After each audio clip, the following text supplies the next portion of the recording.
The heavy wooden doors fly open and a crowd pours into the glowing hall.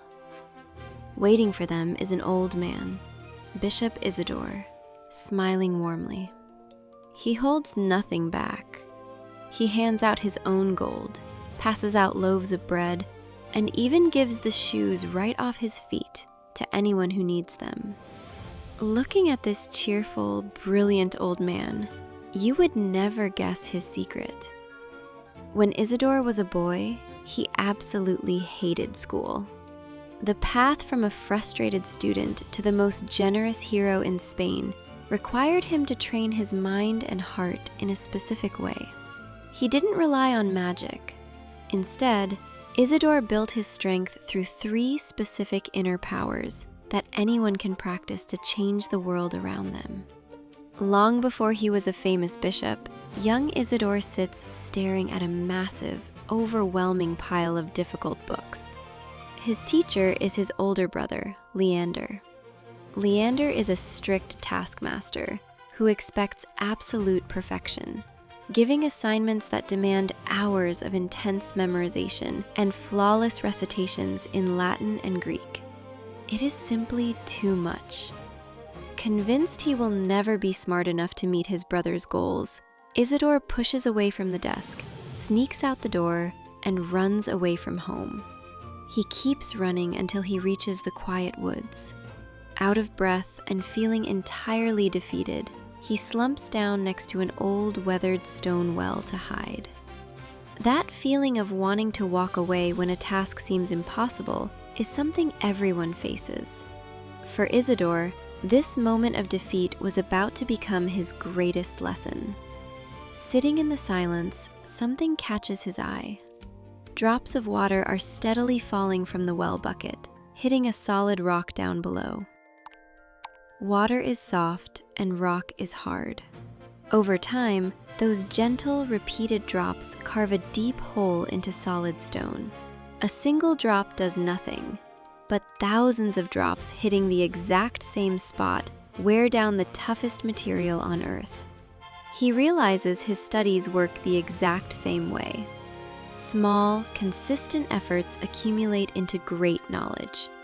He returns home and applies this lesson to his books, mastering his first virtue, perseverance.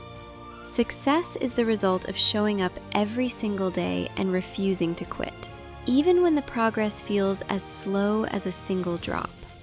Decades later, that steady effort pays off. Isidore grows up to become the Archbishop of Seville, having mastered Latin, Greek, and Hebrew. At a time when libraries are being burned and schools are closing, he begins a massive project called the Etymologiae. He wants to save all human knowledge from being lost to history.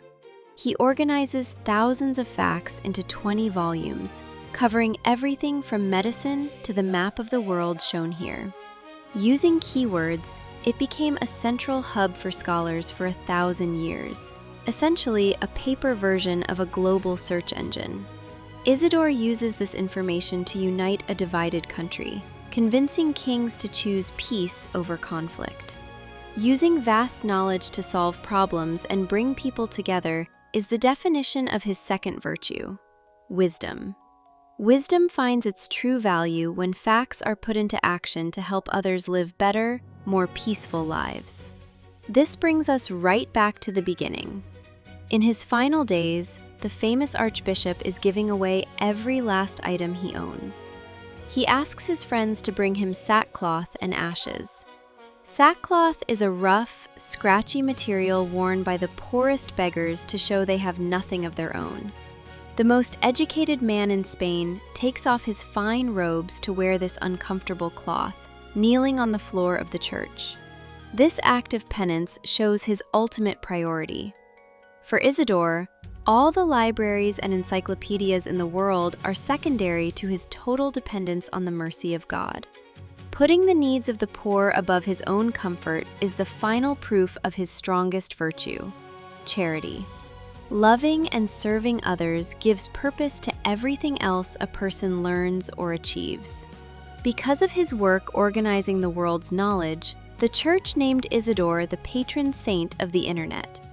Just as a computer network collects and shares data to serve the world, Isidore spent his life gathering facts to build a unified civilization.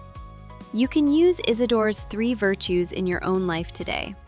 Practice perseverance when your homework feels like a heavy rock, and you choose to do just one small piece at a time instead of walking away. Practice wisdom by reading good books and learning how the world works, so you can use that knowledge to help your community. And practice charity by sharing what you have, your toys, your food, or your time, with someone who has less. Real heroes are built one choice at a time, using their minds and their hearts to serve others every single day. Saint Isidore, pray for us.